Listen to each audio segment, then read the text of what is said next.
Everybody dies, don't they? Everybody come back, don't they? Isn't that so? You tried to get into the locked drawer today, didn't you? How do the dead come back, Mother? What's the secret? The White People by Arthur Machen. Prologue.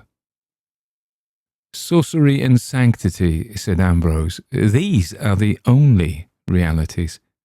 Each is an ecstasy, a withdrawal from the common life. Cotgrave listened, interested. He had been brought by a friend to this mouldering house in a northern suburb, through an old garden to the room where Ambrose the recluse dozed and dreamed over his books. Yes, he went on, magic is justified, offer children. There are many, I think, who eat dry crusts and drink water with a joy infinitely sharper than anything within the experience of the practical epicure. You're speaking of the saints? Yes, and of the sinners too.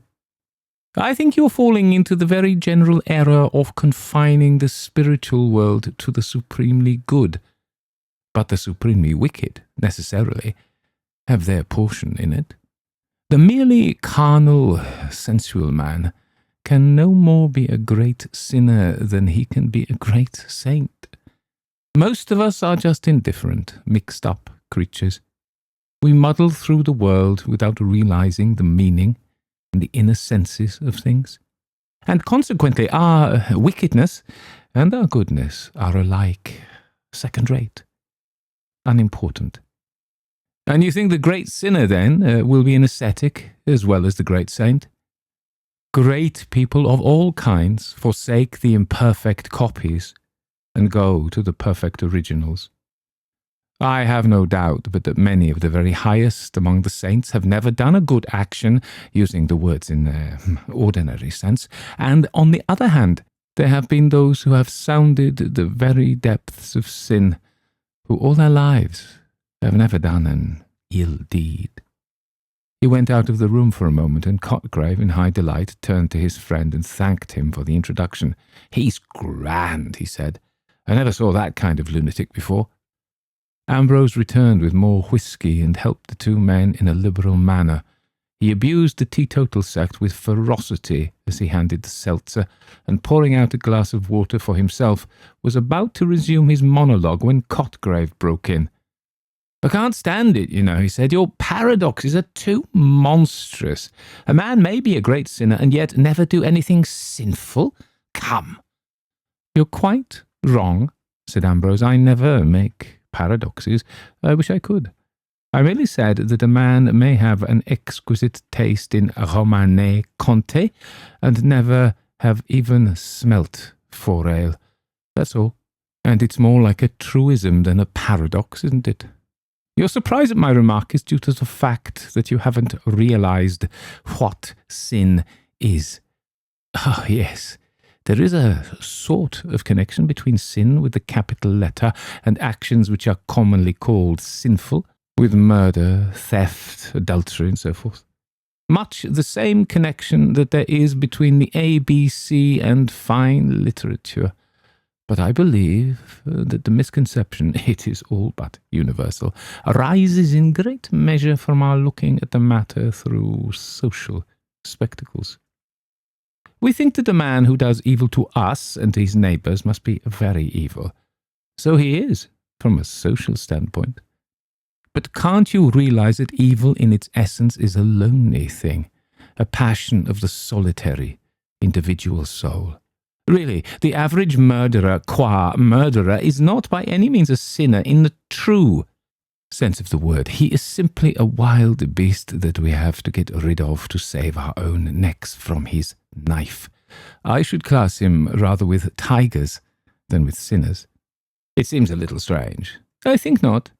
The murderer murders not from positive qualities, but from negative ones. He lacks something which non-murderers possess. Evil, of course, is wholly positive, only it is on the wrong side. You may believe me that sin in its proper sense is very rare. It is probable that there have been far fewer sinners than saints. Yes, your standpoint is all very well for practical social purposes. We are naturally inclined to think that a person who is very disagreeable to us must be a very great sinner. It is very disagreeable to have one's pocket picked, and we pronounce the thief to be a very great sinner. In truth, he is merely an undeveloped man. He cannot be a saint, of course, but he may be, and often is, an infinitely better creature than thousands who have never broken a single commandment. He is a great nuisance to us, I admit, and we very properly lock him up if we catch him. But between his troublesome and unsocial action and evil, the connection is of the weakest. It was getting very late. The man who had brought Cotgrave had probably heard all this before, since he assisted with a bland and judicious smile. But Cotgrave began to think that his lunatic was turning into a sage. "Do you know," he said, "you interest me immensely. You think, then, that we do not understand the real nature of evil?" "No, I don't think we do. We overestimate it and we underestimate it.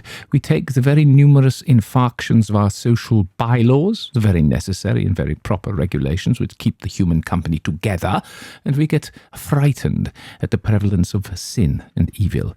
But this is really nonsense. Take theft, for example.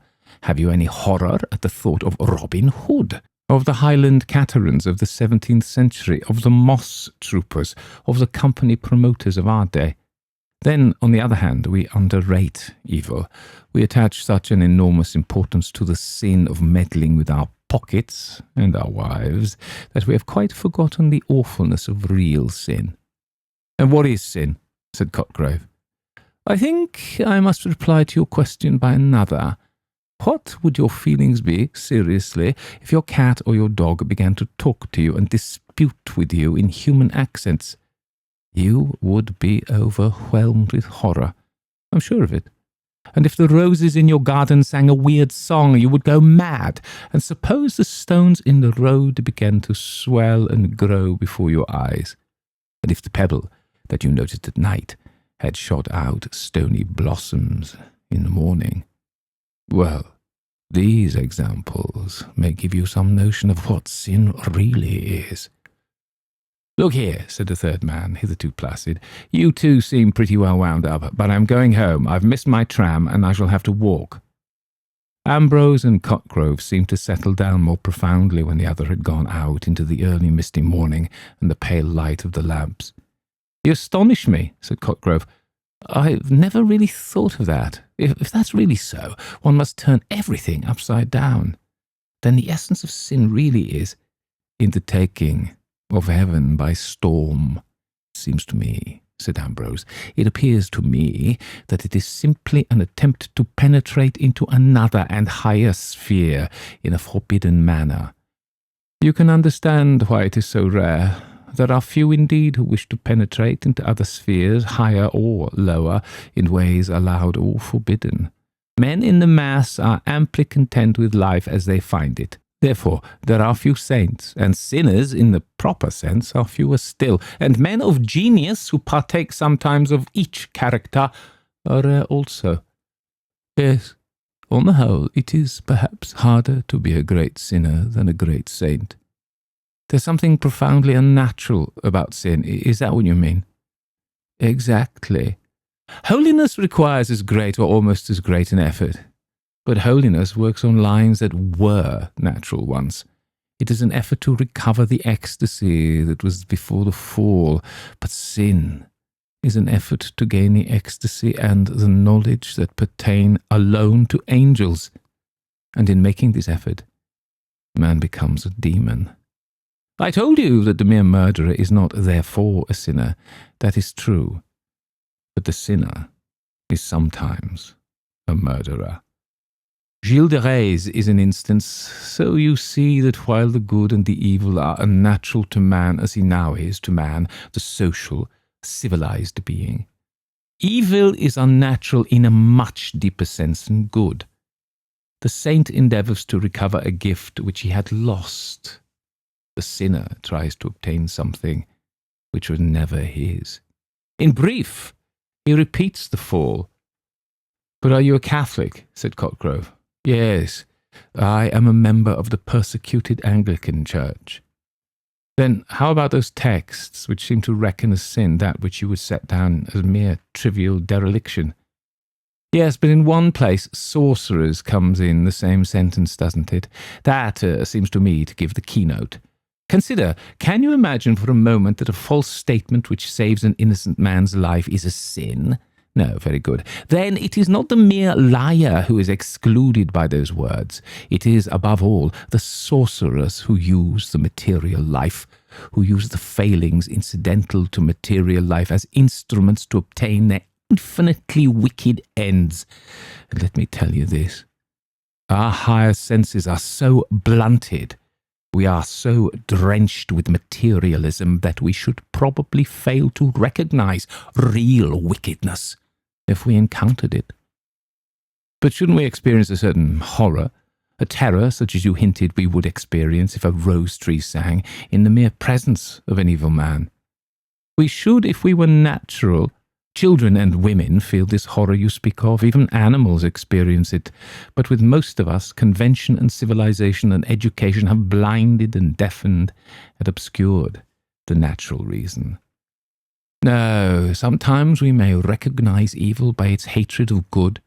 One doesn't need much penetration to guess at the influence which dictated quite unconsciously the Blackwood Review of Keats, but this is purely incidental. And as a rule, I suspect that the hierarchs of Tophet pass quite unnoticed, or perhaps in certain cases as good but mistaken men. But you used the word unconscious just now of Keats' reviewers. Is wickedness never unconscious? Always. It must be so. It is like holiness and genius in this as in other points. It is a certain rapture or ecstasy of the soul, a transcendent effort to surpass the ordinary bounds. So surpassing these, it surpasses also the understanding, the faculty that takes note of that which comes before it. No, a man may be infinitely and horribly wicked and never suspect it. But I tell you, evil in this, its certain and true sense, is rare. And, I think, it is growing rarer. I'm trying to get hold of it all, said Cotgrave. From what you say, I gather that the true evil differs generically from that which we call evil. Quite so. There is, no doubt, an analogy between the two, a resemblance such as enables us to use quite legitimately such terms as the foot of the mountain and the leg of the table, and sometimes, of course, the two speak, as it were, in the same language. The rough miner or puddler, the untrained, underdeveloped tiger man, heated by a quart or two above his usual measure, comes home and kicks his irritating and injudicious wife to death. He is a murderer. And Gilles de Rais was a murderer. But you see the gulf that separates the two. The word, if I may so speak, is accidentally the same in each case, but the meaning is utterly different. It is flagrant Hobson-Jobson to confuse the two, or rather it is as if one supposed the juggernaut and the argonauts had something to do etymologically with one another, and no doubt the same weak likeness or analogy runs between all the social sins and the real spiritual sins. And in some cases, perhaps, the lesser may be schoolmasters to lead one on to the greater, from the shadow to the reality. If you are anything of a theologian, you will see the importance of all this. I'm sorry to say, remarked Cotgrave, that I have devoted very little of my time to theology. Indeed, I have often wondered on what grounds theologians have claimed the title of science of sciences for their favourite study, since the theological books I have looked into have always seemed to me to be concerned with feeble and obvious pieties, or with the kings of Israel and Judah. I do not care to hear about those kings. Ambrose grinned. We must try to avoid theological discussion, he said. I perceive that you would be a bitter disputant, but perhaps the dates of the kings have as much to do with theology as the hobnails of the murderous puddler with evil. Then, to return to our main subject, you think that sin is an esoteric, occult thing? Yes.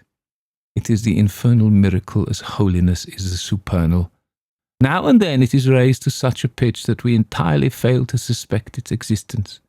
It is like the note of the great pedal pipes of the organ, which is so deep that we cannot hear it.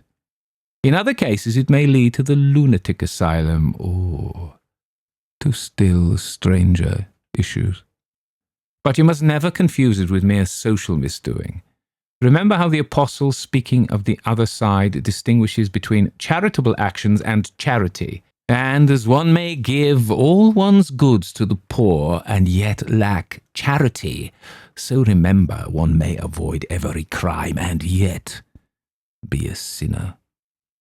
Your psychology is very strange to me, said Cotgrave, but I confess I like it, and I suppose that one might fairly deduce from your premises the conclusion that the real sinner might very possibly strike the observer as a harmless personage enough. Certainly, because the true evil has nothing to do with social life or social laws, or if it has, only incidentally and accidentally. It is a lonely passion of the soul, or a passion of the lonely soul, whichever you like. If, by chance, we understand it and grasp its full significance, then, indeed, it will fill us with horror and awe. But this emotion is widely distinguished from the fear and disgust with which we regard the ordinary criminal, since this latter is largely or entirely founded on the regard which we have for our own skins or purses. We hate a murderer because we know that we should hate to be murdered, or to have anyone that we like murdered. So, on the other side, we venerate the saints, but we don't like them as we would like our friends. Can you persuade yourself that you would have enjoyed St. Paul's company? Do you think that you and I would have got on with Sir Galahad? So with the sinners as with the saints. If you met a very evil man and recognized his evil, he would no doubt fill you with horror and awe, but there is no reason why you should dislike him. On the contrary, it is quite possible that if you could succeed in putting the sin out of your mind, you might find the sinner capital company, and in a little while you might have to reason yourself back into horror. Still, how awful it is. If the roses and the lilies suddenly sang on this coming morning, if the furniture began to move in procession as in de Maupassant's tale. "I'm glad you've come back to that comparison," said Cotgrave, "because I wanted to ask you, what is it that corresponds in humanity to these imaginary feats of inanimate things? In a word, what is sin? You have given me, I know, an abstract definition, but I should like a concrete example." "I told you it was very rare," said Ambrose, who appeared willing to avoid the giving of a direct answer. "The materialism of the age, which has done a good deal to suppress sanctity, has done perhaps more to suppress evil. We find the earth so very comfortable that we have no inclination either for ascents or descents. It would seem as if the scholar who decided to specialize in Tophet would be reduced to purely antiquarian researches. No paleontologist could show you a live pterodactyl. And yet you, I think, have specialized, and I believe that your researches have descended to our modern times. You are really interested. I see. Well, I confess that I have dabbled a little, and if you like, I can show you something that bears on the very curious subject we have been discussing." Ambrose took a candle and went away to a far dim corner of the room. Cotgrave saw him open a venerable bureau that stood there, and from some secret recess he drew out a parcel and came back to the window where they had been sitting. Ambrose undid a wrapping of paper and produced a green pocket-book. "You will take care of it," he said. "Don't leave it lying about. It is one of the choicer pieces in my collection, and I should be very sorry if it were lost." He fondled the faded binding. "I knew the girl who wrote this," he said. "When you read it, you will see how it illustrates the talk we have had tonight. There is a sequel, too, but I won't talk of that. There was an odd article in one of the reviews some months ago," he began again with the air of a man who changes the subject. "It was written by a doctor. Dr. Corrin, I think, was the name. He says that a lady, watching her little girl playing at the drawing-room window, suddenly saw the heavy sash give way and fall on the child's fingers. The lady fainted, I think, but at any rate the doctor was summoned, and when he had dressed the child's wounded and maimed fingers, he was summoned to the mother. She was groaning with pain. and it was found that 3 fingers of her hand, corresponding with those that had been injured on the child's hand, were swollen and inflamed, and later, in the doctor's language, purulent sloughing set in. Ambrose still handed delicately the green volume. "Well, here it is," he said at last, parting with difficulty, it seemed, from his treasure.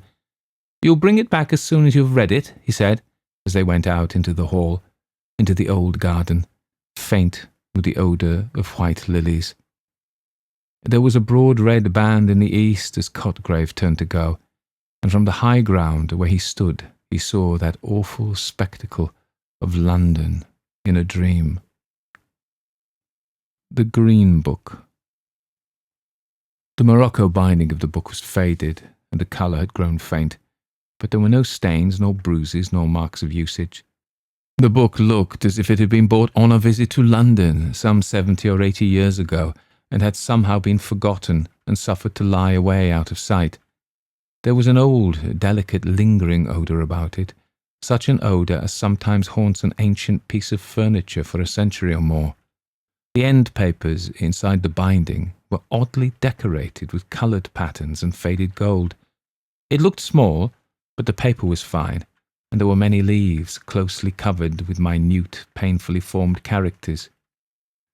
"I found this book," the manuscript began, "in a drawer in the old bureau that stands on the landing.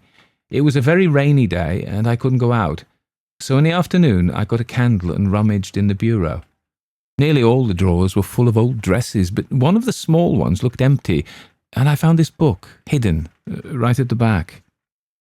I wanted a book like this, so I took it to write in. It's full of secrets.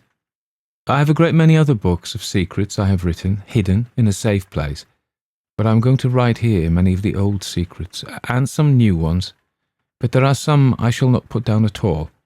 I must not write down the real names of the days and months which I found out a year ago, nor the way to make the Aklo letters, or the Khian language, or the great beautiful circles, nor the Mao games, nor the chief's songs. I must write something about all these things, but not the way to do them, for peculiar reasons.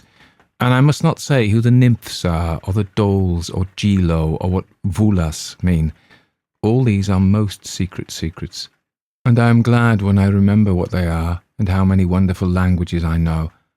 But there are some things that I call the secrets of the secrets of the secrets that I dare not think of, unless I'm quite alone. And then I shut my eyes and put my hands over them and whisper the word, and the alala comes. I only do this at night, in my room, or in certain woods that I know, but I must not describe them, as they are secret woods. Then there are the ceremonies, which were all of them important, but some are more delightful than others. Then there are the white ceremonies, and the green ceremonies, and the scarlet ceremonies. The scarlet ceremonies are the best, but there is only one place where they can be performed properly, though there is a very nice imitation, which I have done in other places. Besides these, I have the dances and the comedy, and I have done the comedy sometimes when the others were looking and they didn't understand anything about it.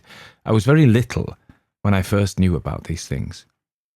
When I was very small and Mother was alive, I can remember remembering things before that, only it has all got confused. But I remember when I was 5 or 6, I heard them talking about me when they thought I wasn't noticing. They were saying how queer I was a year or 2 before, and how Nurse had called my mother to come and listen to me talking all to myself, and I was saying words that nobody could understand. I was speaking the Xul language, but I only remember a very few of the words, as it was about the little white faces that used to look at me when I was lying in my cradle. They used to talk to me, and I learnt their language and talked to them in it about some great white place where they lived, where the trees and the grass were all white, and there were white hills as high up as the moon, and a cold wind.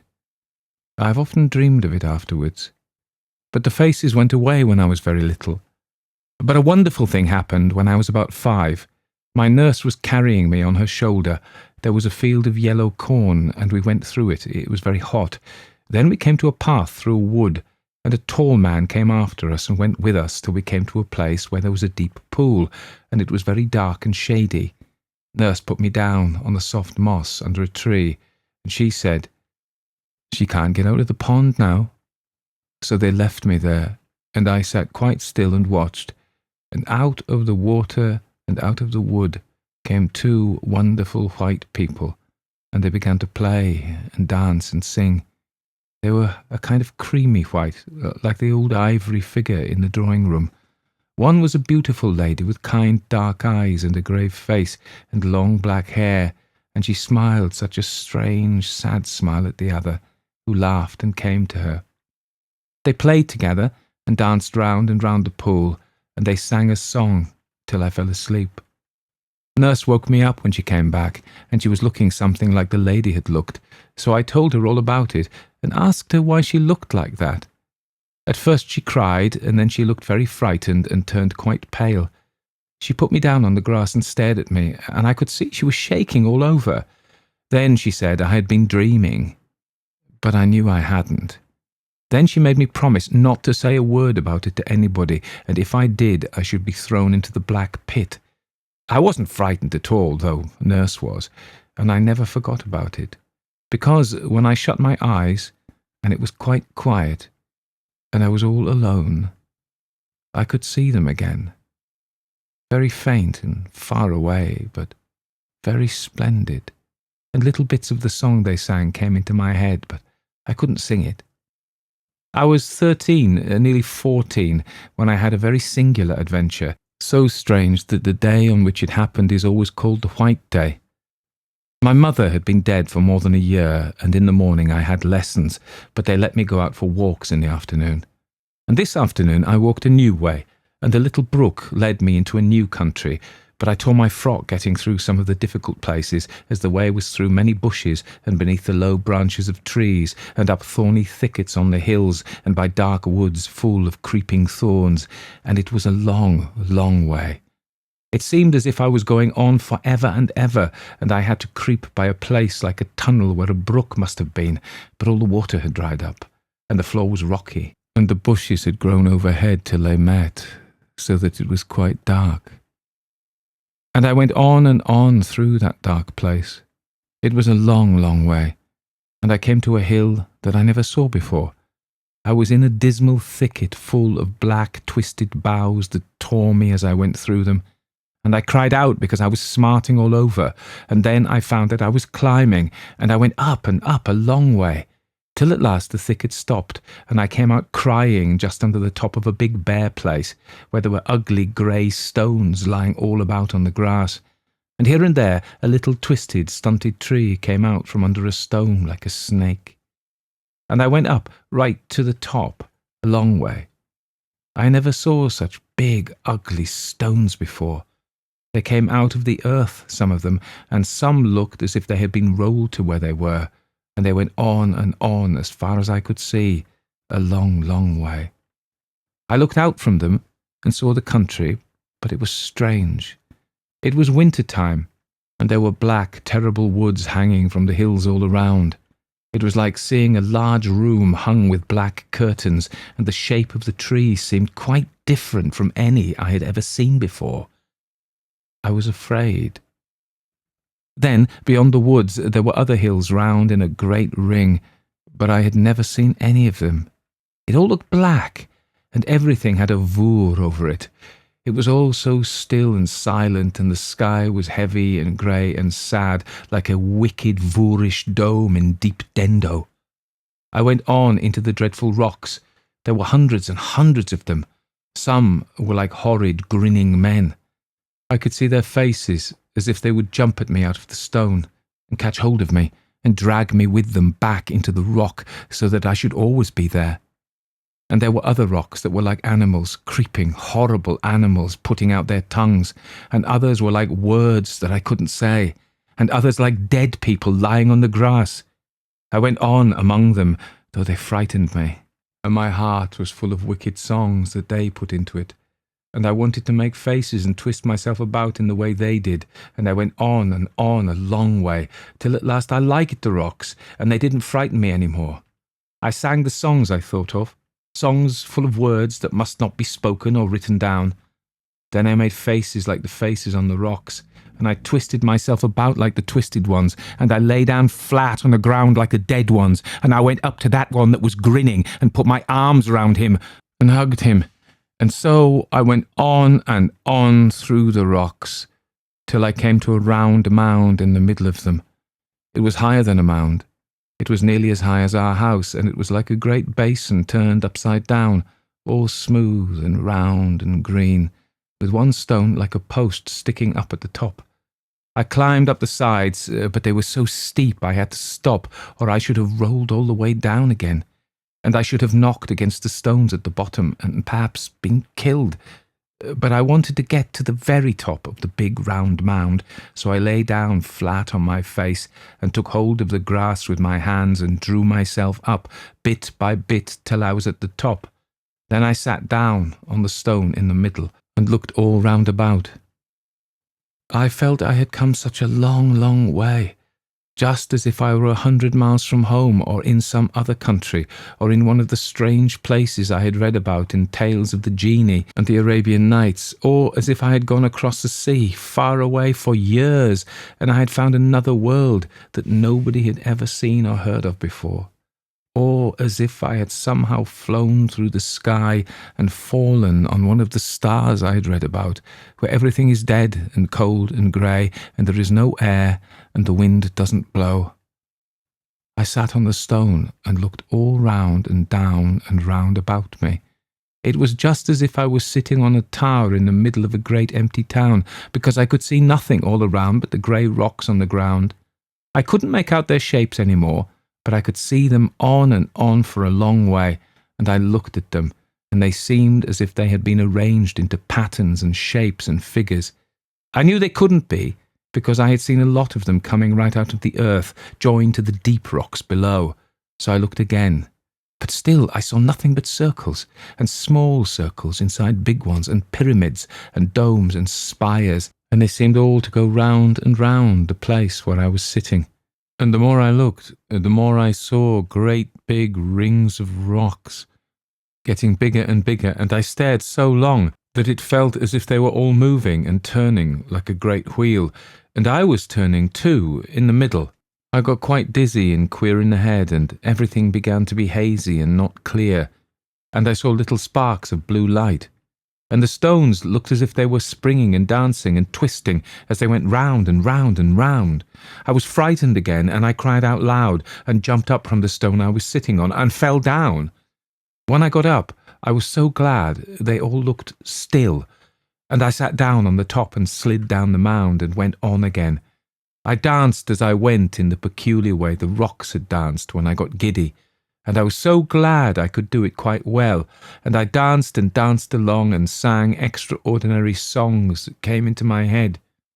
At last I came to the edge of that great flat hill, and there were no more rocks, and the way went again through a dark thicket in a hollow. It was just as bad as the other one I went through climbing up, but I didn't mind this one, because I was so glad I had seen those singular dances and could imitate them. I went down, creeping through the bushes, and a tall nettle stung me on my leg and made me burn, but I didn't mind it, and I tingled with the boughs and the thorns, but I only laughed and sang. Then I got out of the thicket into a close valley, a little secret place like a dark passage that nobody ever knows of, because it was so narrow and deep, and the woods were so thick round it. There is a steep bank with trees hanging over it, and there the ferns keep green all through the winter when they are dead and brown upon the hill, and the ferns there have a sweet, rich smell, like what oozes out of fir trees. There was a little stream of water running down this valley, so small that I could easily step across it.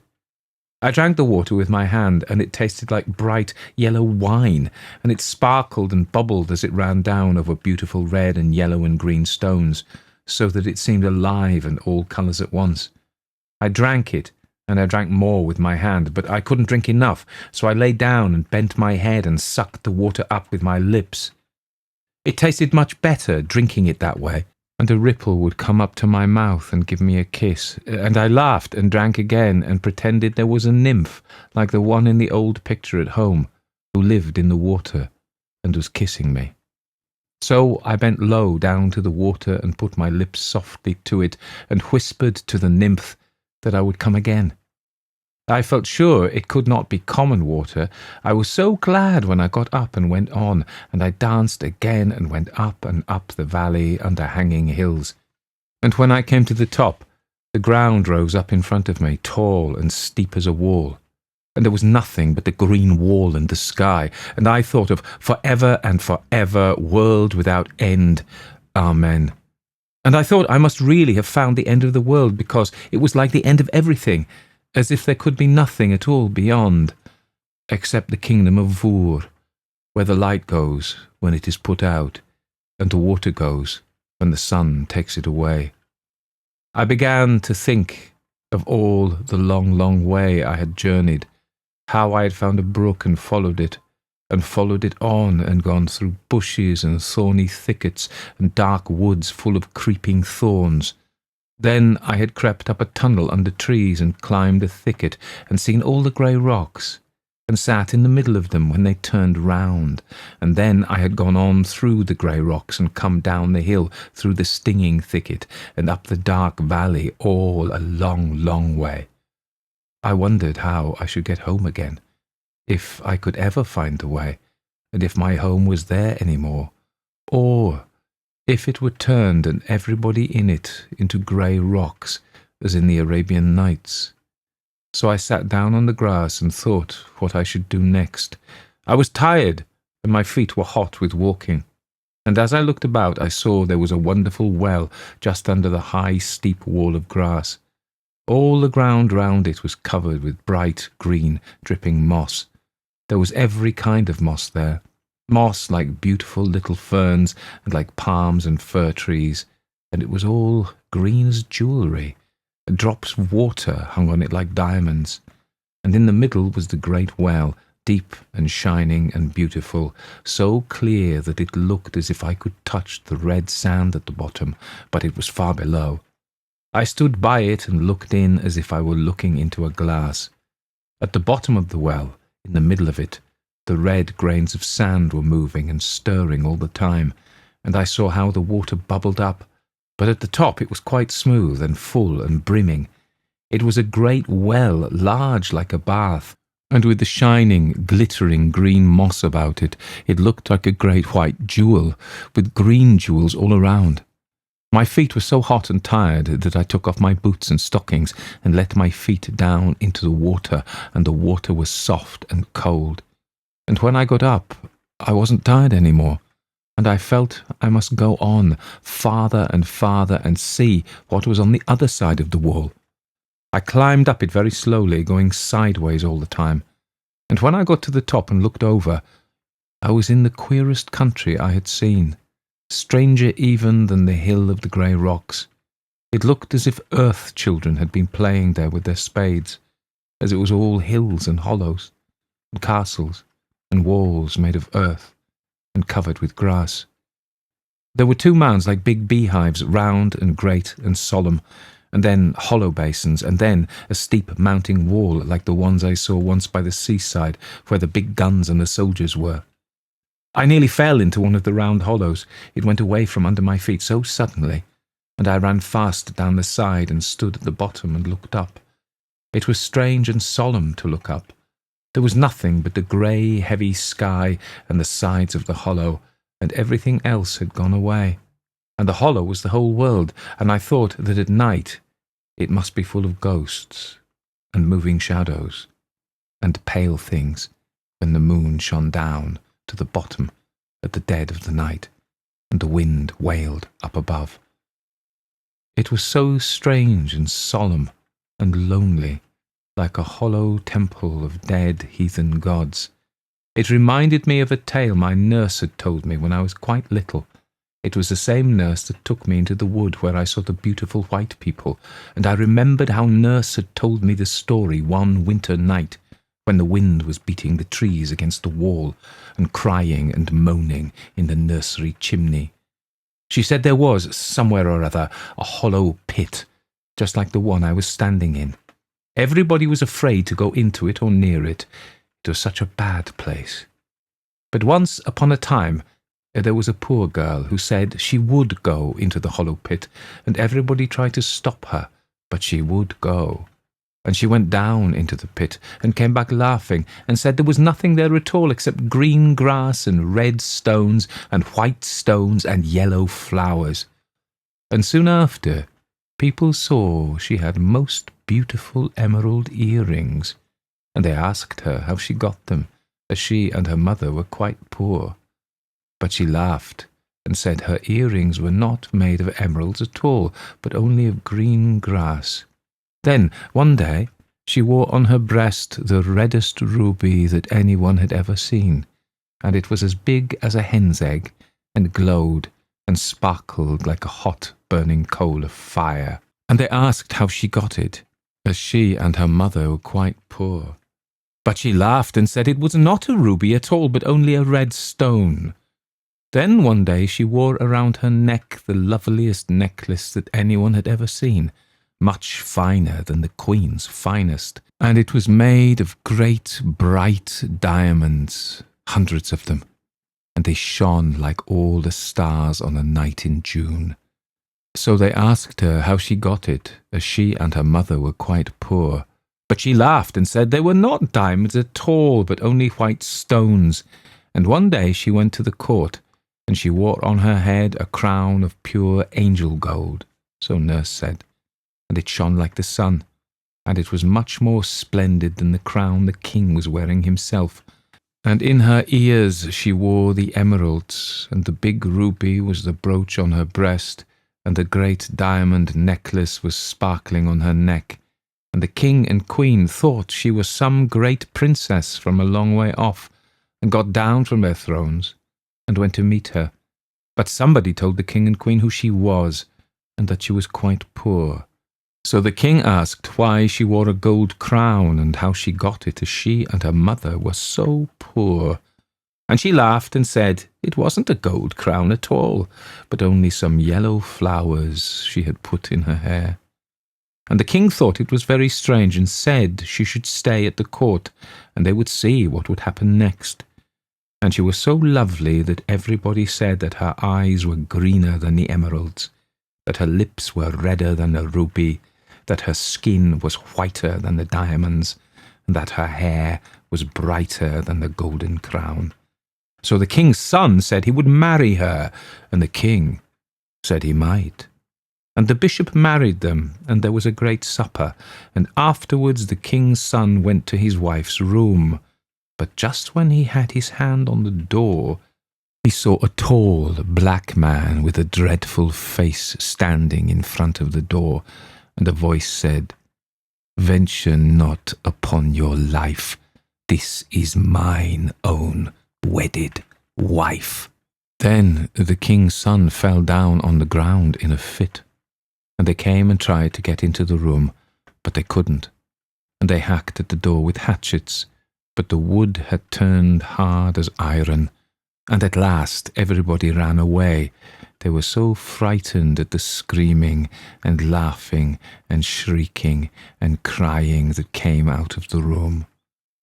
But the next day they went in and found there was nothing in the room but thick black smoke, because the black man had come and taken her away, and on the bed there were 2 knots of faded grass, and a red stone, and some white stones, and some faded yellow flowers. I remembered this tale of nurse's while I was standing at the bottom of the deep hollow. It was so strange and solitary there, and I felt afraid. I could not see any stones or flowers, but I was afraid of bringing them back without knowing, and I thought I would do a charm that came into my head to keep the black man away. So I stood right in the very middle of the hollow, and I made sure that I had none of those things on me, and then walked around the place and touched my eyes and my lips and my hair in a peculiar manner, and whispered some queer words that nurse taught me to keep bad things away. Then I felt safe and climbed up out of the hollow and went on through all those mounds and hollows and walls till I came to the end, which was high above all the rest, and I could see that all the different shapes of the earth were arranged in patterns, something like the grey rocks, only the pattern was different. It was getting late, and the air was indistinct, but it looked from where I was standing something like two great figures of people lying on the grass. And I went on, and at last I found a certain wood, which is too secret to be described. And nobody knows of the passage into it, which I found out in a very curious manner, by seeing some little animal run into the wood through it. So I went after the animal by a very narrow, dark way, under thorns and bushes, and it was almost dark when I came to a kind of open place in the middle, and there I saw the most wonderful sight I have ever seen. But it was only for a minute, as I ran away directly and crept out of the wood by the passage I had come by, and ran as fast as ever I could, because I was afraid.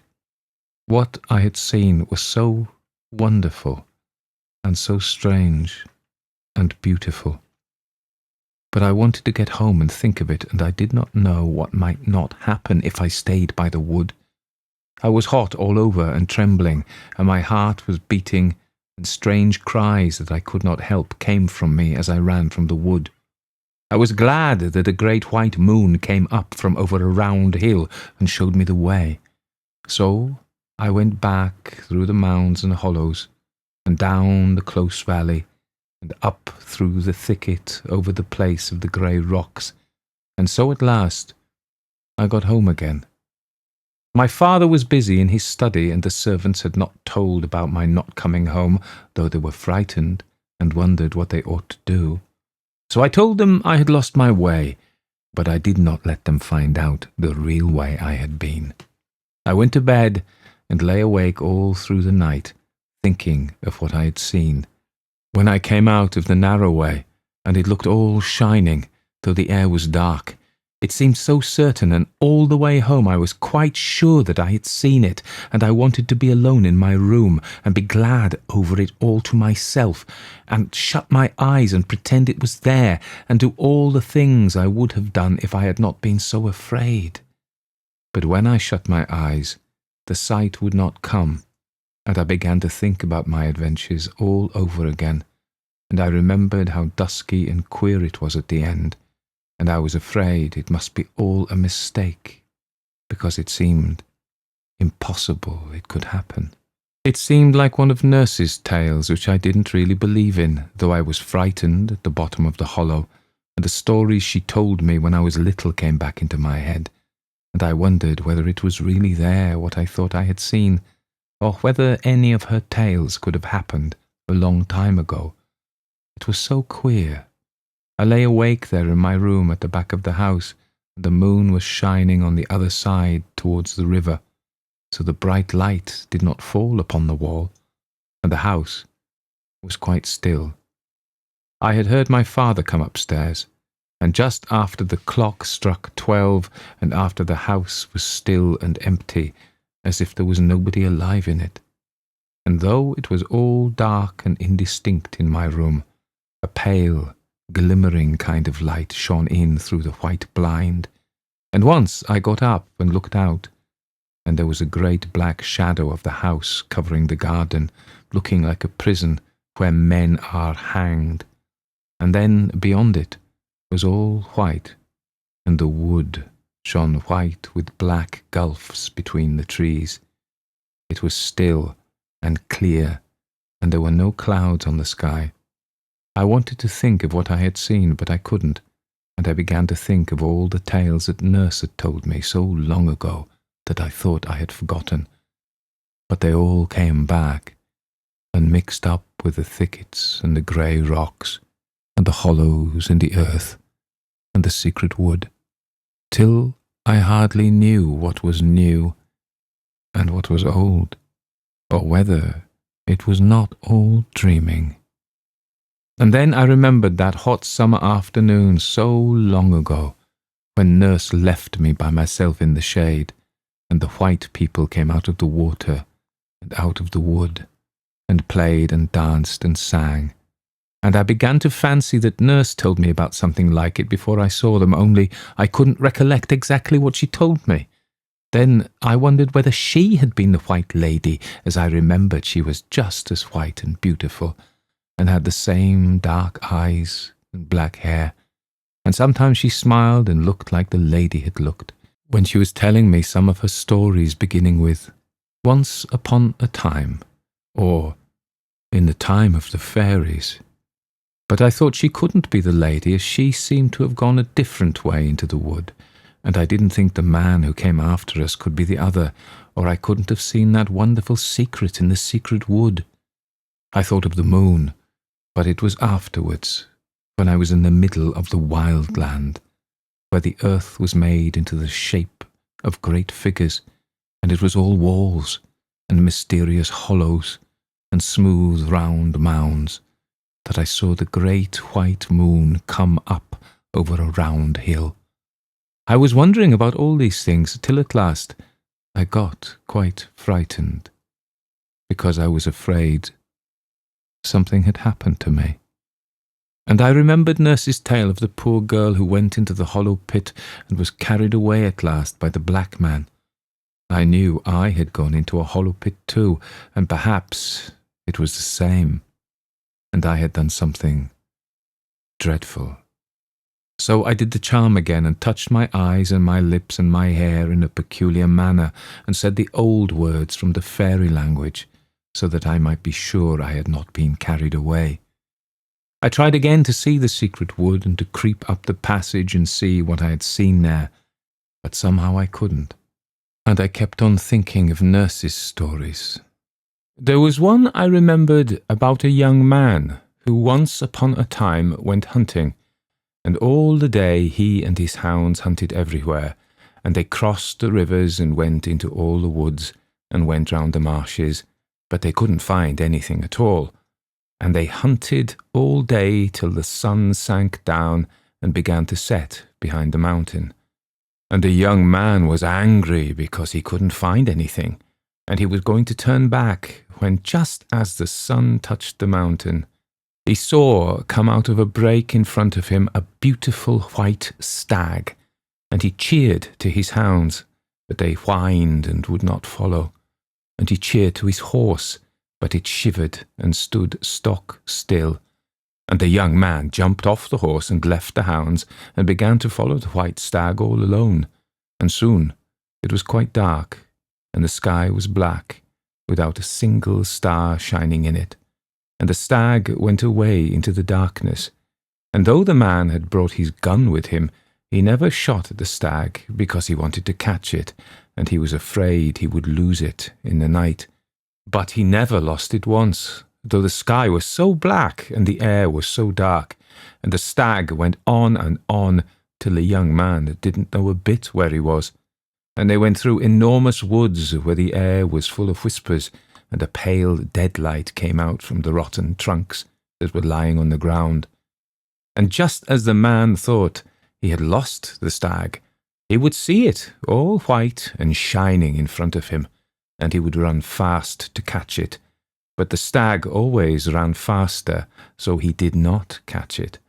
And they went through the enormous woods, and they swam across rivers, and they waded through black marshes where the ground bubbled, and the air was full of the will-o'-the-wisps. And the stag fled away down into rocky, narrow valleys where the air was like the smell of a vault, and the man went after it. And they went over the great mountains, and the man heard the wind come down from the sky, and the stag went on, and the man went after.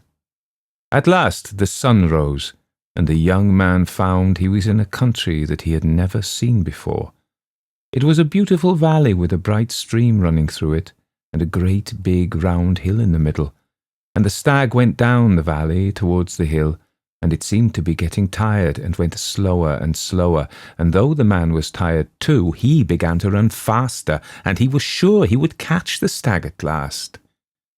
But just as they got to the bottom of the hill, and the man stretched out his hand to catch the stag, it vanished into the earth, and the man began to cry.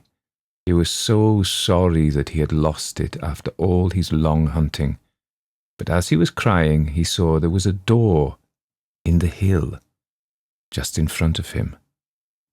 And he went in, and it was quite dark, but he went on as he thought he would find the white stag, and all of a sudden it got light, and there was the sky and the sun shining and birds singing in the trees, and there was a beautiful fountain, and by the fountain a lovely lady was sitting, who was the queen of the fairies.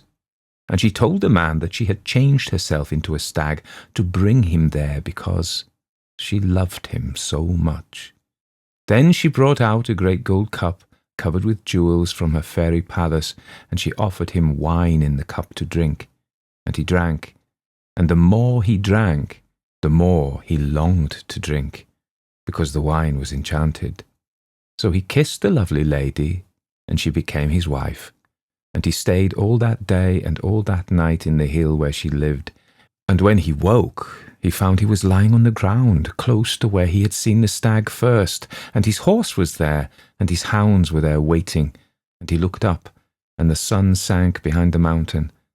And he went home and lived a long time, but he would never kiss any other lady because he had kissed the queen of the fairies, and he would never drink common wine any more, because he had drunk enchanted wine.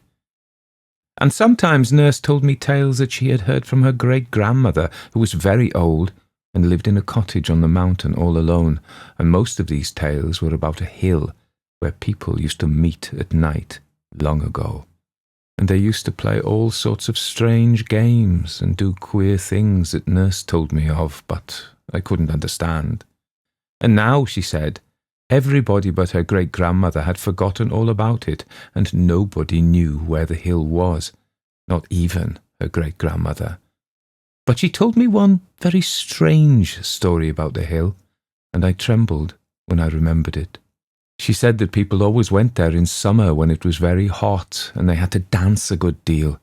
It would be all dark at first, and there were trees there, which made it much darker, and people would come, one by one from all directions, by a secret path which nobody else knew. And 2 persons would keep the gate, and every one as they came up had to give a very curious sign, which Nurse showed me as well as she could, but she said she couldn't show me properly. And all kinds of people would come. There would be gentlefolks and village folks, and some old people, and boys and girls, and quite small children, who sat and watched. And it would be dark as they came in, except in one corner where someone was burning something that smelt strong and sweet and made them laugh, and there one would see a glaring of coals and the smoke mounting up red. So they would all come in, and when the last had come, there was no door any more, so that no one else could get in, even if they knew there was anything beyond. And once a gentleman who was a stranger and had ridden a long way lost his path at night, and his horse took him into the very middle of the wild country, where everything was upside down, and there were dreadful marshes and great stones everywhere, and holes underfoot, and the trees looked like gibbet posts, because they had great black arms that stretched out across the way. And this strange gentleman was very frightened, and his horse began to shiver all over, and at last it stopped and wouldn't go any farther. And the gentleman got down and tried to lead the horse, but it wouldn't move, and it was all covered with sweat like death. So the gentleman went on all alone, going farther and farther into the wild country, till at last he came to a dark place, where he heard shouting and singing and crying like nothing he had ever heard before. It all sounded quite close to him, but he couldn't get in, and so he began to call, and while he was calling, something came behind him, and in a minute his mouth and arms and legs were all bound up, and he fell into a swoon. And when he came to himself, he was lying by the roadside, just where he had first lost his way, under a blasted oak with a black trunk, and his horse was tied beside him. So he rode on to the town and told the people there what had happened, and some of them were amazed, but others knew. So, when once everybody had come there was no door at all for anybody else to pass in by. And when they were all inside, round in a ring, touching each other, someone began to sing in the darkness, and someone else would make a noise like thunder with the thing they had on purpose, and on still nights people would hear the thundering noise far, far away beyond the wild land. And some of them, who thought they knew what it was, used to make a sign on their breasts when they woke up in their beds at the dead of the night and heard that terrible deep noise like thunder on the mountains.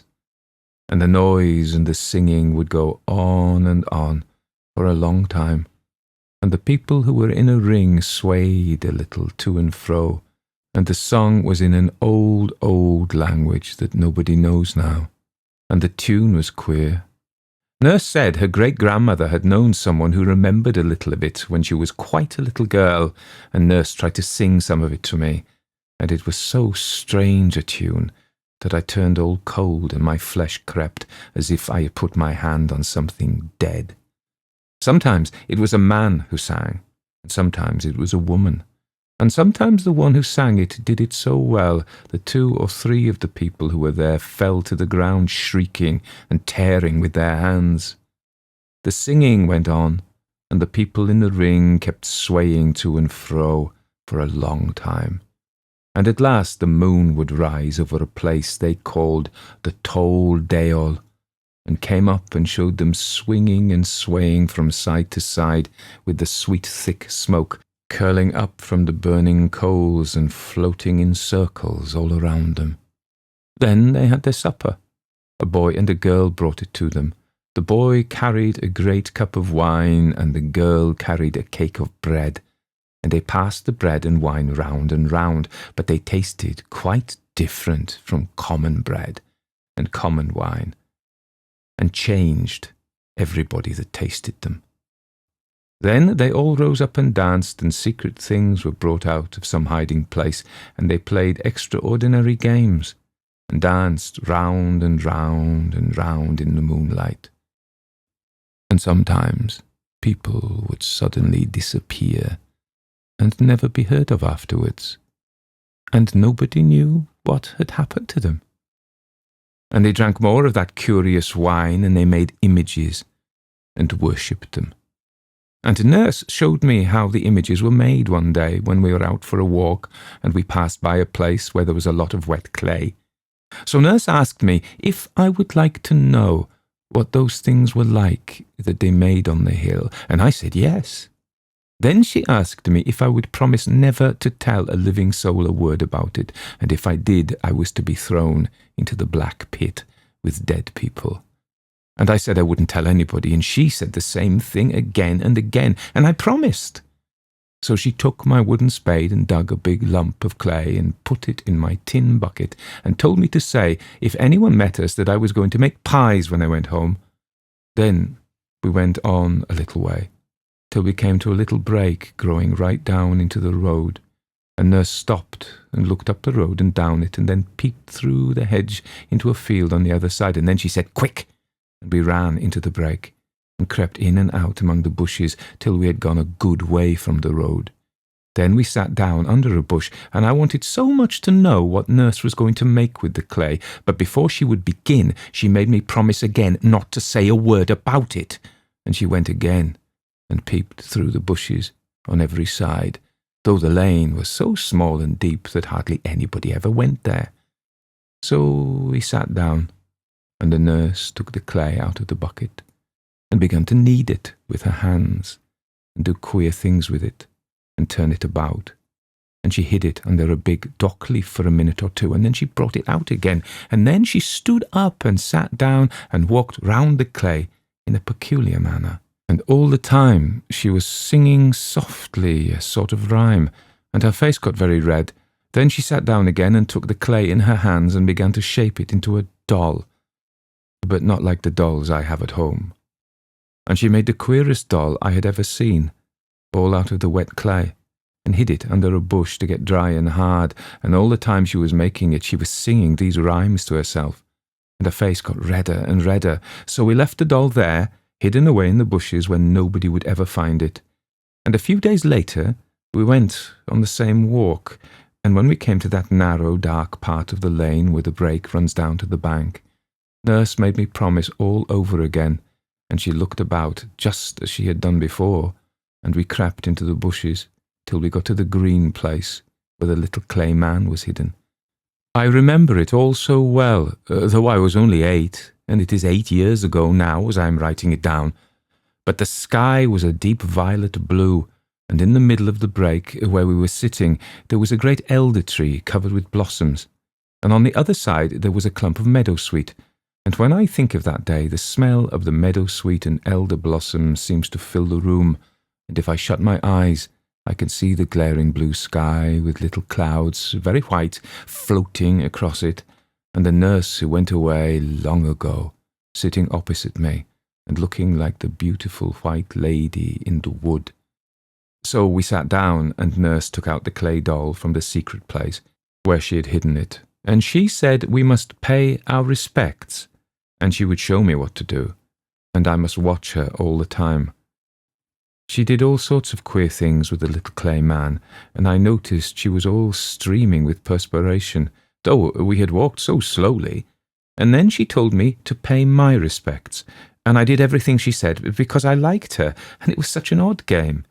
And she said that if one loved very much, the clay man was very good, if one did certain things with it, and if one hated very much, it was just as good, only one had to do different things. And we played with it a long time and pretended all sorts of things. Nurse said her great-grandmother had told her all about these images, but what we did was no harm at all, only a game. But she told me a story about these images that frightened me very much, and that was what I remembered that night when I was lying awake in my room in the pale, empty darkness, thinking of what I had seen and the secret wood. Nurse said there was once a young lady of the high gentry who lived in a great castle, and she was so beautiful that all the gentlemen wanted to marry her, because she was the loveliest lady that anybody had ever seen, and she was kind to everybody, and everybody thought she was very good. But though she was polite to all the gentlemen who wished to marry her, she put them off and said she couldn't make up her mind, and she wasn't sure she wanted to marry anybody at all. And her father, who was a very great lord, was angry, though he was so fond of her, and he asked her why she wouldn't choose a bachelor out of all the handsome young men who came to the castle. But she only said she didn't love any of them very much, and she must wait. And if they pestered her, she said she would go and be a nun in a nunnery. So all the gentlemen said they would go away and wait for a year and a day. And when a year and a day were gone, they would come back again and ask her to say which one she would marry. So the day was appointed, and they all went away, and the lady had promised that in a year and a day it would be her wedding day with one of them. But the truth was that she was the queen of the people who danced on the hill on summer nights, and on the proper nights she would lock the door of her room, and she and her maid would steal out of the castle by a secret passage that only they knew of, and go away up to the hill in the wild land. And she knew more of the secret things than of anyone else, and more than anyone knew before or after, because she would not tell anybody the most secret secrets. She knew how to do all the awful things, how to destroy young men, and how to put a curse on people, and other things that I could not understand. And her real name was the Lady Aveline, but the dancing people called her Kassap, which meant somebody very wise in the old language. And she was whiter than any of them, and taller, and her eyes shone in the dark like burning rubies, and she could sing songs that none of the others could sing, and when she sang, they all fell down on their faces and worshipped her. And she could do what they called shibsho, which was a very wonderful enchantment. She would tell the great lord her father that she wanted to go into the woods to gather flowers, so he let her go. And she and her maid went into the woods when nobody came, and the maid would keep watch. Then the lady would lie down under the trees and begin to sing a particular song, and she stretched out her arms, and from every part of the wood great serpents would come, hissing and gliding in, out among the trees, and shooting out their forked tongues as they crawled up to the lady. And they all came to her, and twisted round her body and her arms and her neck, till she was covered with writhing serpents, and there was only her head to be seen. And she whispered to them, and she sang to them, and they writhed round and round, faster and faster, till she told them to go. And they all went away directly, back to their holes, and on the lady's breast there would be a most curious, beautiful stone, shaped something like an egg, and coloured dark blue and yellow and red and green, marked like a serpent's scales. It was called a glame stone, and with it one could do all sorts of wonderful things. And the nurse said her great-grandmother had seen a glame stone with her own eyes, and it was for all the world shiny and scaly like a snake. And the lady could do a lot of other things as well, but she was quite fixed that she would not be married. And there were a great many gentlemen who wanted to marry her, but there were 5 of them who were chief, and their names were Sir Simon, Sir John, Sir Oliver, Sir Richard, and Sir Rowland. All the others believed she spoke the truth, and that she would choose one of them to be her man when a year and a day was done. It was only Sir Simon, who was very crafty, who thought she was deceiving them all. And he vowed he would watch and try if he could find out anything. And though he was very wise, he was very young, and he had a smooth, soft face like a girl's, and he pretended, as the rest did, that he would not come to the castle for a year and a day, and said he was going away beyond the sea to foreign parts. But he really only went a very little way, and came back dressed like a servant girl. And so he got a place in the castle to wash the dishes, and he waited, and watched, and he listened, and said nothing, and he hid in dark places, and woke up at night and looked out, and he heard things, and he saw things that he thought were very strange. And he was so sly that he told the girl that waited on the lady that he was really a young man, and that he had dressed up as a girl because he loved her so very much, and wanted to be in the same house with her. And the girl was so pleased that she told him many things, and he was more than ever certain that the Lady Aveline was deceiving him and the others. And he was so clever, and told the servant so many lies, that one night he managed to hide in the Lady Aveline's room behind the curtains, and he stayed quite still, and never moved. And at last the lady came, and she bent down under the bed, and raised up a stone, and there was a hollow place underneath, and out of it she took a waxen image, just like the clay one that I and the nurse had made in the break, and all the time her eyes were burning like rubies. And she took the little wax doll up in her arms and held it to her breast, and she whispered, and she murmured, and she took it up and she laid it down again, and she held it high, and she held it low, and she laid it down again.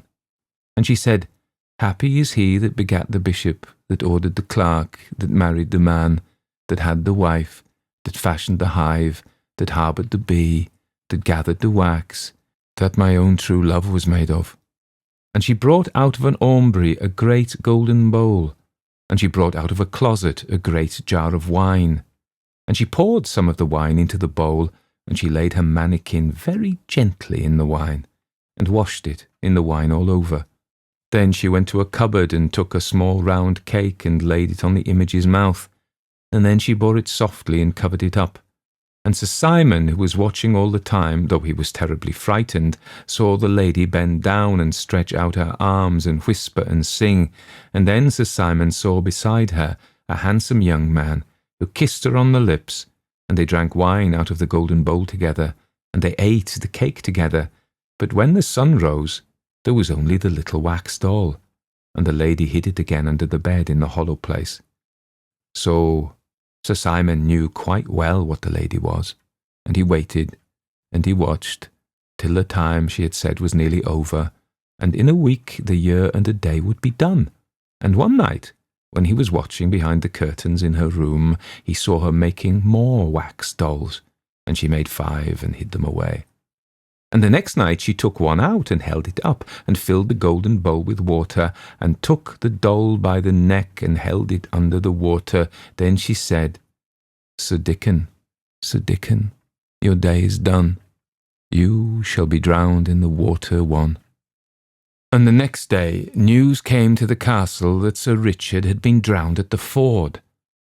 And at night she took another doll, and tied a violet cord around its neck and hung it up on a nail. Then she said, Sir Roland, your life has ended its span. High on a tree I see you hang. And the next day news came to the castle that Sir Roland had been hanged by robbers in the wood. And at night she took another doll and drove her bodkin right into its heart. Then she said, Sir Noll, so cease your life, your heart pierced with the knife. And the next day news came to the castle that Sir Oliver had fought in a tavern, and a stranger had stabbed him to the heart. And at night she took another doll, and held it to a fire of charcoal till it was melted. Then she said, Sir John, return and turn to clay, in fire of fever you waste away. And the next day news came to the castle that Sir John had died in a burning fever. So then Sir Simon went out of the castle and mounted his horse and rode away to the bishop and told him everything. And the bishop sent his men, and they took the Lady Aveline, and everything she had done was found out. So on the day after the year and a day when she was to have been married, they carried her through the town in her smock, and they tied her to a great stake in the market-place, and burned her alive before the bishop, with her wax image hung around her neck. And the people said the wax man screamed in the burning of the flames. And I thought of this story again and again as I was lying awake in my bed, and I seemed to see the Lady Aveline in the market-place, with the yellow flames eating up her beautiful white body. And I thought of it so much that I seemed to get into the story myself, and fancied I was the lady, and that they were coming to take me to be burned with fire, and all the people in the town looking at me. And I wondered whether she cared, after all the strange things she had done, and whether it hurt very much to be burned at the stake. I tried again and again to forget nurse's stories, and to remember the secret I had seen that afternoon, and what was in the secret wood. But I could only see the dark and a glimmering in the dark, and then it went away, and I only saw myself running, and then a great moon came up white over a dark round hill. Then all the stories came back again, and the queer rhymes that nurse used to sing to me. And there was one beginning, Halsey-cumsey Helen Musty, that she used to sing very softly when she wanted me to go to sleep. And I began to sing it to myself inside of my head. And I went to sleep. The next morning, I was very tired and sleepy and could hardly do my lessons, and I was very glad when they were over and I had my dinner, as I wanted to go out and be alone. It was a warm day, and I went to a nice turfy hill by the river, and sat down on my mother's old shawl that I had brought with me on purpose. The sky was grey like the day before, but there was a kind of white gleam behind it, and from where I was sitting I could look down on the town, and it was all still and quiet and white, like a picture. I remembered that it was on that hill that nurse taught me to play an old game called Troy Town, in which one had to dance and wind in and out on a pattern in the grass, and then, when one had danced and turned long enough, the other person asks you questions, and you can't help answering whether you want to or not, and whatever you were told to do, you feel you have to do it. Nurse said there used to be a lot of games like that some people knew of, and there was one by which people could be turned into anything you liked, and an old man her great-grandmother had seen had known a girl who had been turned into a large snake. And there was another very ancient game of dancing and winding and turning, by which you could take a person out of himself and hide him away as long as you liked, and his body went walking about quite empty, without any sense in it. But I came to that hill because I wanted to think of what had happened the day before, and of the secret of the wood. From the place where I was sitting, I could see beyond the town into the opening I had found, where a little brook had led me into an unknown country. And I pretended I was following the brook over again, and I went all the way in my mind, and at last I found the wood, and crept into it under the bushes, and then, in the dusk, I saw something that made me feel as if I were filled with fire, as if I wanted to dance and sing and fly up in the air because I was changed and wonderful. But what I saw was not changed at all and had not grown old, and I wondered again and again how such things could happen, and whether nurse's stories were really true, because in the daytime, in the open air, everything seemed quite different from what it was at night, when I was frightened and thought I was about to be burned alive. I once told my father one of her little tales, which was about a ghost, and asked him if it was true, and he told me it was not true at all, and that only common, ignorant people believed in such rubbish. He was very angry with nurse for telling me the story, and scolded her, and after that I promised her I would never whisper a word of what she told me, and if I did, I should be bitten by the great black snake that lived in the pool in the wood. And all alone on the hill, I wondered what was true. I had seen something very amazing and very lovely, and I knew a story, and if I had really seen it and not made it up out of the dark and the black bough and the bright shining that was mounting up to the sky from over the great round hill, but had really seen it in truth, then there were all kinds of wonderful and lovely and terrible things to think of. So I longed and trembled, and I burned and got cold, and I looked down on the town so quiet and still, like a little white picture, and I thought over and over if it could be true. I was a long time before I could make up my mind to anything. There was such a strange fluttering at my heart that seemed to whisper to me all the time that I had not made it up out of my head, and yet it seemed impossible, and I knew my father and everybody would say it was dreadful rubbish. I never dreamed of telling him or anybody else a word about it, because I knew it would be of no use, and I should only get laughed at or scolded. So for a long time I was very quiet, and went about thinking and wondering, and at night I used to dream of amazing things.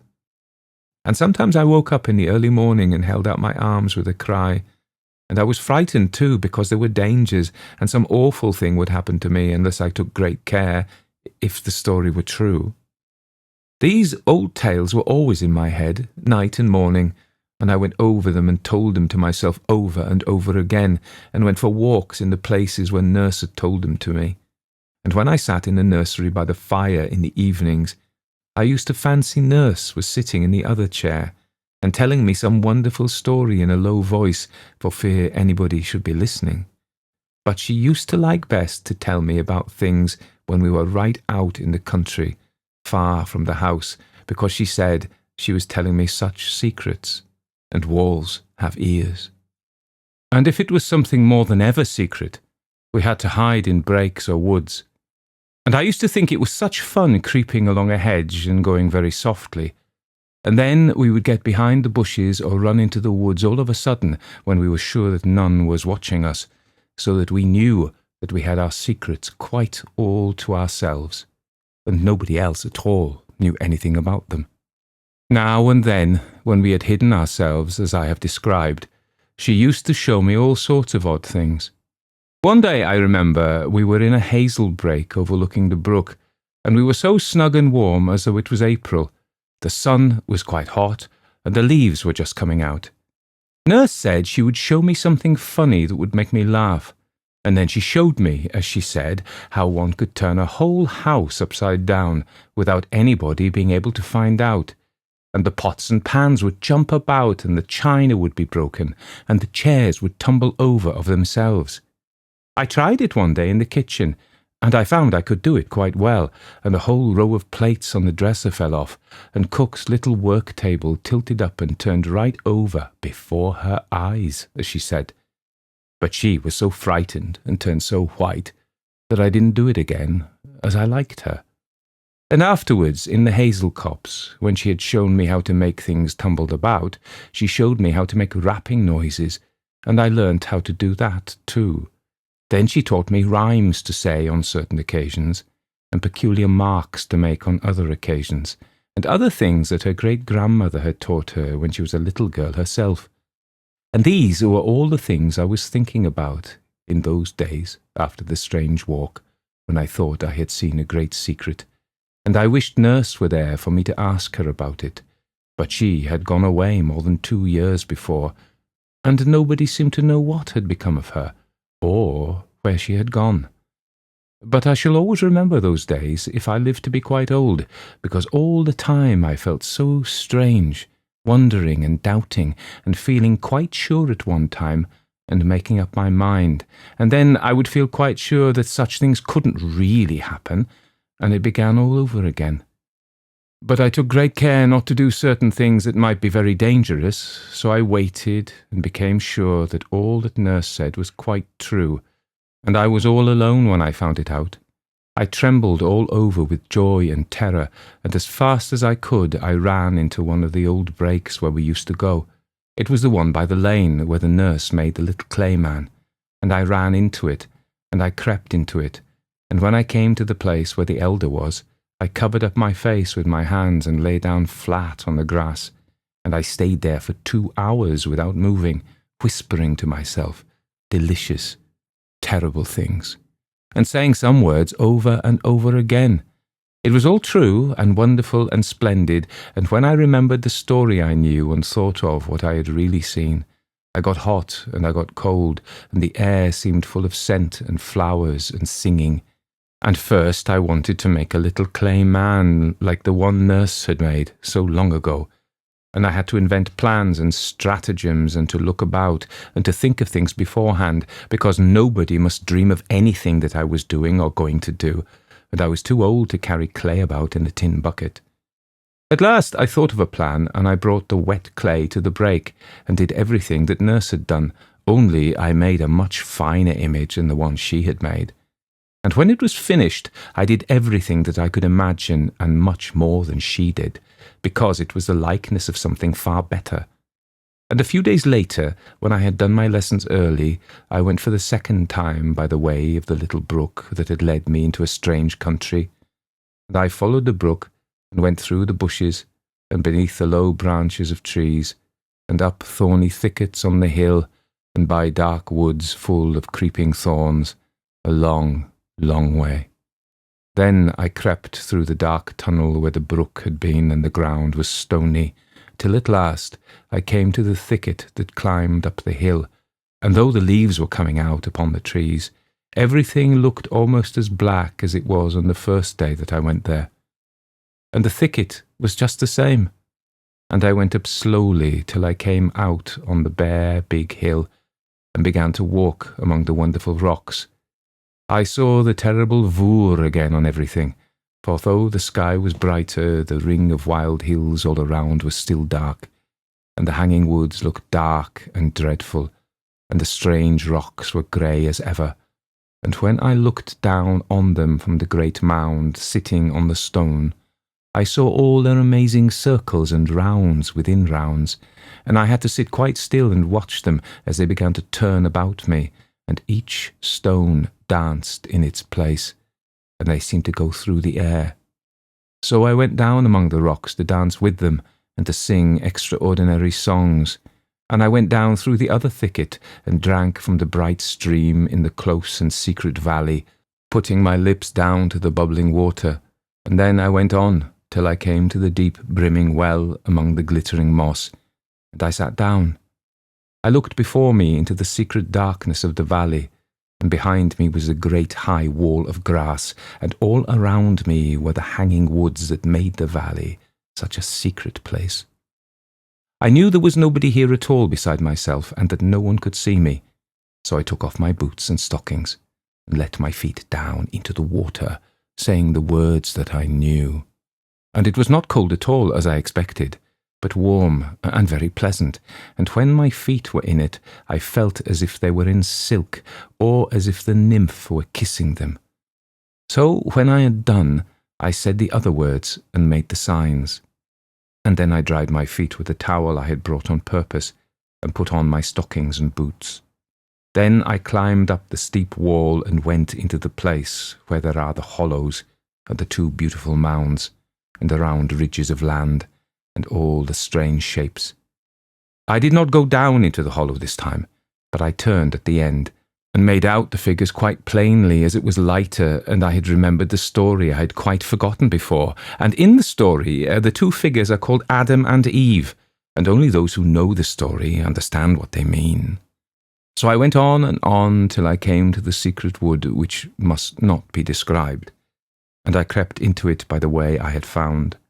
And when I had gone about halfway, I stopped and turned round and got ready, and I bound the handkerchief tightly round my eyes, and made quite sure that I could not see at all, not a twig, nor the end of a leaf, nor the light of the sky, as it was an old red silk handkerchief with large yellow spots, that went round twice and covered my eyes, so that I could see nothing. Then I began to go on, step by step, very slowly. My heart beat faster and faster, and something rose in my throat that choked me and made me want to cry out, but I shut my lips and went on. Boughs caught in my hair as I went, and great thorns tore me, but I went on to the end of the path. Then I stopped and held out my arms and bowed, and I went round the first time, feeling with my hands, and there was nothing. I went round the second time, feeling with my hands, and there was nothing. Then I went round the third time, feeling with my hands, and the story was all true. And I wished that the years were gone by, and that I had not so long a time to wait before I was happy, for ever and ever. Nurse must have been a prophet, like those we read of in the Bible. Everything that she said began to come true. And since then, other things that she told me of have happened. That was how I came to know that her stories were true, and that I had not made up the secret myself out of my own head. But there was another thing that happened that day. I went a second time to the secret place.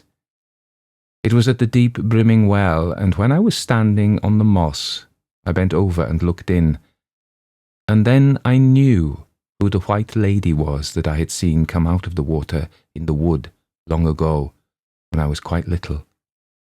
And I trembled all over, because that told me other things. Then I remembered how some time after I had seen the white people in the wood, Nurse asked me more about them, and I told her all over again, and she listened and said nothing for a long, long time, and at last she said, "You will see her again." So I understood what had happened, and what was to happen. And I understood about the nymphs, how I might meet them in all kinds of places, and they would always help me, and I must always look for them and find them in all sorts of strange shapes and appearances. And without the nymphs, I could never have found the secret, and without them none of the other things could happen. Nurse had told me all about them long ago, but she called them by another name. And I did not know what she meant, or what her tales of them were about, only that they were very queer. And there were two kinds, the bright and the dark, and both were very lovely and very wonderful. And some people saw only one kind, and some only the other, but some saw them both. But usually the dark appeared first and the bright ones came afterwards, and there were extraordinary tales about them. It was a day or two after I had come home from the secret place that I first really knew the nymphs. Nurse had shown me how to call them, and I had tried, but I did not know what she meant, and so I thought it was all nonsense. But I made up my mind I would try again, so I went to the wood where the pool was, where I saw the white people, and I tried again. The dark nymph Alana came, and she turned the pool of water into a pool of fire. Epilogue. "That's a very queer story," said Cotgrave, handing back the green book to the recluse Ambrose. "I see the drift of a good deal, but there are many things that I do not grasp at all. On the last page, for example, what does she mean by nymphs?" "Well, I think there are references throughout the manuscript to certain processes which have been handed down by tradition from age to age. Some of these processes are just beginning to come within the purview of science, which has arrived at them, or rather at the steps which lead to them, by quite different paths. I have interpreted the reference to nymphs as a reference to one of those processes." "And you believe that there are such things?" Oh, I think so. Yes, I believe I could give you convincing evidence on that point. I'm afraid you have neglected the study of alchemy. It's a pity, for the symbolism, at all events, is very beautiful. And moreover, if you were acquainted with certain books on the subject, I could recall to your mind phrases which might explain a good deal in the manuscript that you have been reading. Yes, but I want to know whether you seriously think that there's any foundation of fact beneath these fancies. Is it not all a department of poetry, a curious dream with which man has indulged himself? I can only say that it is no doubt better for the great mass of people to dismiss it all as a dream. But if you ask my veritable belief, that goes quite the other way. No, I should not say belief, but rather knowledge. I may tell you that I have known cases in which men have stumbled quite by accident on certain of these processes, and have been astonished by wholly unexpected results. In the cases I'm thinking of, there could have been no possibility of suggestion or a subconscious action of any kind. One might as well suppose a schoolboy suggesting the existence of Aeschylus to himself while he plods mechanically through the declensions. But you have noticed the obscurity, Ambrose went on, and in this particular case it must have been dictated by instinct, since the writer never thought that her manuscripts would fall into other hands. But the practice is universal, and for most excellent reasons. Powerful and sovereign medicines, which are of necessity virulent poisons also, are kept in a locked cabinet.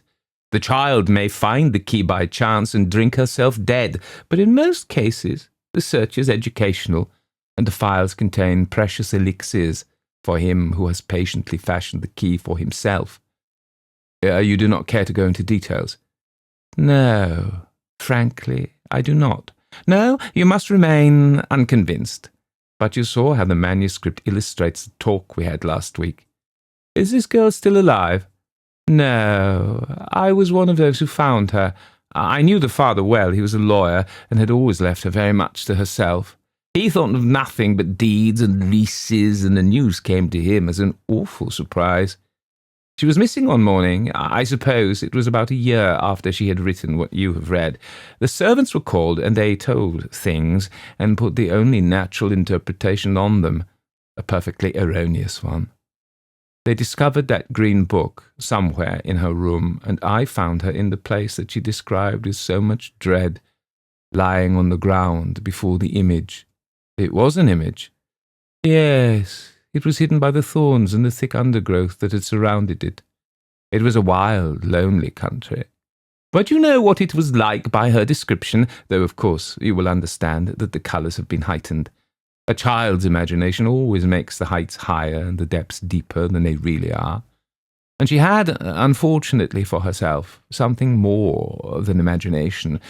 One might say, perhaps, that the picture in her mind, which she succeeded in a measure in putting into words, was the scene as it would have appeared to an imaginative artist. But it is a strange, desolate land. And she was dead. Oh, yes. She had poisoned herself, in time. No, there was not a word to be said against her in the ordinary sense. You may recollect a story I told you the other night about a lady who saw her child's fingers crushed by a window. And what was this statue? Well, it was of Roman workmanship, of a stone that with the centuries had not blackened, but had become white and luminous. The thicket had grown up about it and concealed it, and in the Middle Ages the followers of a very old tradition had known how to use it for their own purposes. In fact, it had been incorporated into the monstrous mythology of the Sabbath. You will have noted that those to whom a sight of that shining whiteness had been vouchsafed by chance, or rather, perhaps by apparent chance, were required to blindfold themselves on their second approach. That is very significant. And is it there still? I sent for tools, and we hammered it into dust and fragments. The persistence of tradition never surprises me, Ambrose went on after a pause. I could name many an English parish where such traditions as that girl had listened to in her childhood are still existent in occult but unabated vigour. No, for me it is the story, not the sequel, which is strange and awful. For I have always believed that wonder is of the soul.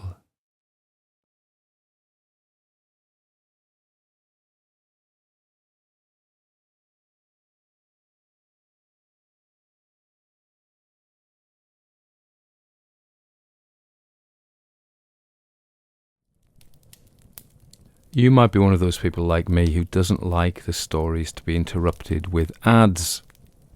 And this podcast has ads on it. However, there is a solution.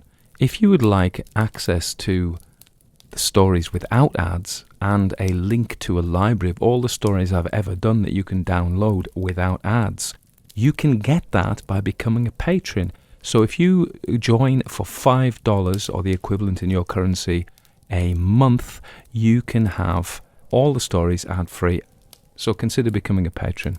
Go to www.patreon.com/Barcud, BARCUD.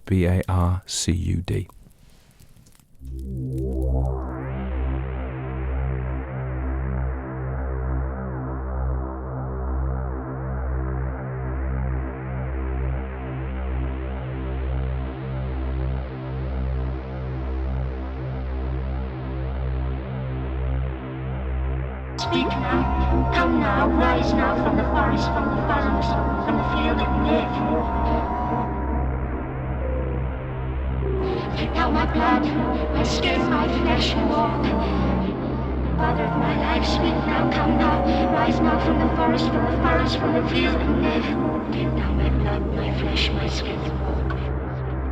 Father of my life, speak now, come now, rise now from the forest, from the furrows, from the fields and live. Take down my blood, my flesh, my skin and walk.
rise now from the forest, from the furrows, from the fields of live.